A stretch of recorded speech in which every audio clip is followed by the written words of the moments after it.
Aprovechen este espacio porque es una de las últimas oportunidades que tenemos que hacer un análisis porque a escasos días de las elecciones presidenciales de la segunda vuelta en Ecuador, esta noche a la medianoche comienza una estricta veda electoral que nos va a limitar muchísimo la información que le podemos dar. Pero lo cierto es que comienza un periodo de reflexión y llega un cambio de era este próximo domingo en Ecuador. Rafael Correa va a dejar el poder luego de haber sido el gobernante que tuvo más tiempo en la historia del poder. ¿Qué es lo que pasará este fin de semana? ¿Qué es lo que le espera a Ecuador? ¿Cuáles son las opciones? Les damos la bienvenida a Gabriela Calderón, investigadora del Cato Institute y columnista del diario Universo de Ecuador. Nos acompaña desde Miami. Muchísimas gracias por estar con nosotros, Gabriela. ¿Qué te parece si empezamos hablando del legado de Rafael Correa que deja el gobierno, esperando que el que fuera su vicepresidente continúe su legado? Bueno, malo, ¿cuál es tu balance, Carlos, de estos 10 años de Rafael Correa conduciendo las riendas del Ecuador? Bueno, por el lado del frente económico tenemos un crecimiento realmente mediocre, digamos, si se compara el periodo durante la Revolución Ciudadana, tenemos un crecimiento promedio que es inferior a aquel de los gobiernos que le antecedieron ya en dolarización entre el año 2000 y 2006. Estamos hablando de un crecimiento durante esa época, entre 2000 y 2006, superior al 4%, comparado con un crecimiento de alrededor de 3% como promedio durante la Revolución Ciudadana. Y por el lado de las libertades civiles, pues sabemos, y se ha reportado mucho sobre esto en CNN, las limitaciones a la libertad de expresión en nuestro país. ¿Qué es lo que rescatas de estos 10 años? Porque dices que es un presidente mediocre. Me imagino que el puntaje que le darías del 1 al 10 un 5, un 4, no es así. Pero ¿qué es lo que rescatas de este gobierno, bueno, Rafael Correa? Obviamente hay cosas positivas y cosas negativas, pero el balance debe ser netamente positivo o negativo.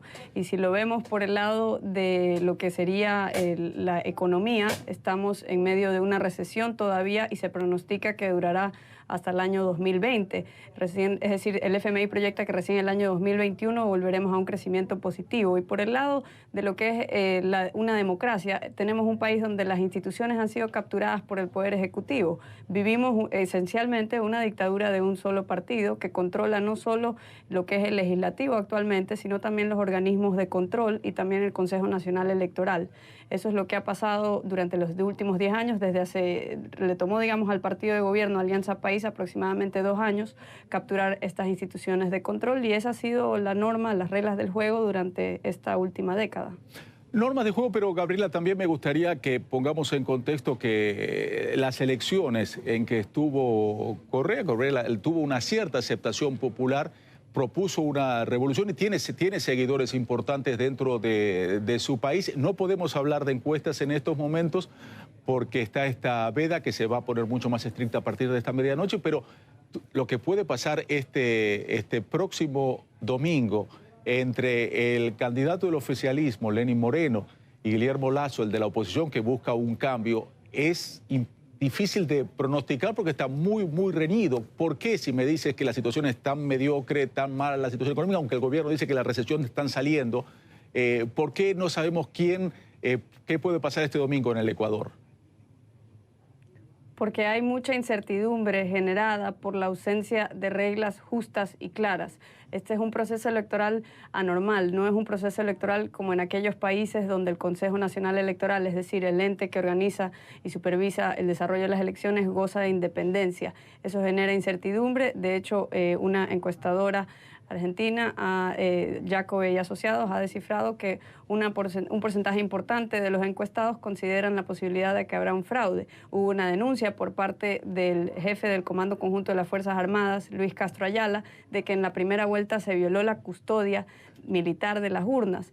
Acto seguido, antes de que hiciera esta denuncia, él fue removido y él hizo pública esta denuncia y fue evidente por muchas denuncias por parte de la sociedad civil y distintos organismos de control. Pero al Tribunal Entonces, ¿por qué es posible este apoyo? La pregunta que tú me haces, el apoyo debería ser por un sistema de clientelismo típico del populismo, ¿no? Pero ninguna denuncia, hablamos de la primera vuelta, se elevó al Tribunal Supremo Electoral, se hicieron denuncias a nivel internacional, tipo foro de la OEA, que es un tema indudablemente que deja mucho por hablar. Entonces, por lo que me estás diciendo de lo que puede pasar este domingo, entonces, digamos que Si gana Guillermo Lasso, entonces ahí no va a haber trampa electoral.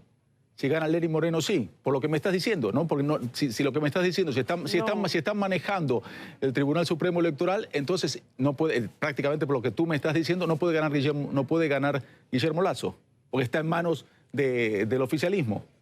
Eso no me queda claro. No, Carlos, lo que pasa es que hay la manera de hacer el análisis viene por varias aristas. Por un lado está la presión popular, las instituciones no importan si es que la gente no hace que se respeten, son una carta muerta.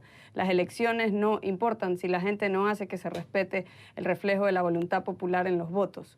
Hubo el intento de no reconocer esa voluntad popular durante la primera vuelta y esto es evidente porque se retiró el conteo rápido de votos, prácticamente se congeló alrededor de las 7 de la noche durante la primera vuelta y no se anunciaron los resultados oficiales sino hasta 3 días después y esto fue por una fuerte presión social en las calles, afuera del Consejo Nacional Electoral y también por parte de nuestras Fuerzas Armadas. Entonces, evidentemente no es tan sencillo, este no es un país normal donde hay una división de poderes, donde sería tan sencillo como que se presente una denuncia ante un organismo independiente de control. Las denuncias sí se han realizado durante los últimos 2 años, sino que ha hecho caso omiso el titular de este organismo de control, que por cierto es compadre del presidente de la República. Entonces, este tipo de cosas se han vuelto algo normal, que ya no nos sorprende a los ecuatorianos y que es poco entendido, yo creo, afuera de nuestro país, porque de democracias liberales esto no es algo normal. Gabriela, te agradezco muchísimo. En otra ocasión hablamos de lo que es normal, porque todo depende también con la perspectiva que se mire, pero entiendo tu punto. Gabriela Calderón, en vivo con nosotros desde Miami. Gabriela es investigadora del Cato Institute y columnista del Universo. Muchísimas gracias.